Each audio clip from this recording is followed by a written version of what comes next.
যারা বাহিরে পর্দা করে, আলহামদুলিল্লাহ বাহিরে গেলে বোরকা পরে তারা যান, এমনকি হাত মোজা পা মোজাও করেন অনেকে। কিন্তু বাসার ভেতরে তারা পর্দা করেন।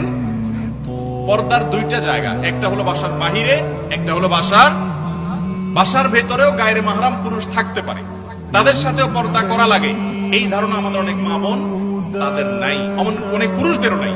এবং এইটা না করার কারণে, যেটাকে খাস পর্দা বলা হয়, বাড়ির অভ্যন্তরে পর্দা বলা হয়, এই পর্দাটা না থাকার কারণে অনেক মহিলারা আছে 5 ওয়াক্ত নামাজি, বাহিরে বোরকা পরেন, সব ক্ষেত্রে তার ঠিক আছে।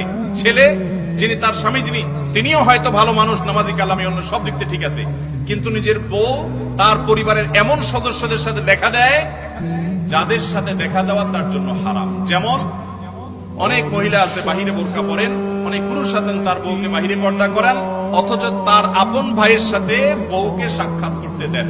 আছে না নাই? কোন মহিলার জন্য দেবরের সাথে সাক্ষাৎ করা কি জায়েজ না না জায়েজ? শুধু না জায়েজ, শুধু না জায়েজ না।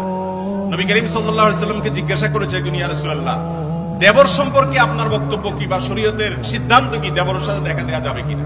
নবীজি সাল্লাল্লাহু আলাইহি ওয়াসাল্লাম বলেছেন, আলহামু ওয়াল মাউত। আরে দেবর তো হলো মৌতের মতো, মৃত্যুর মতো।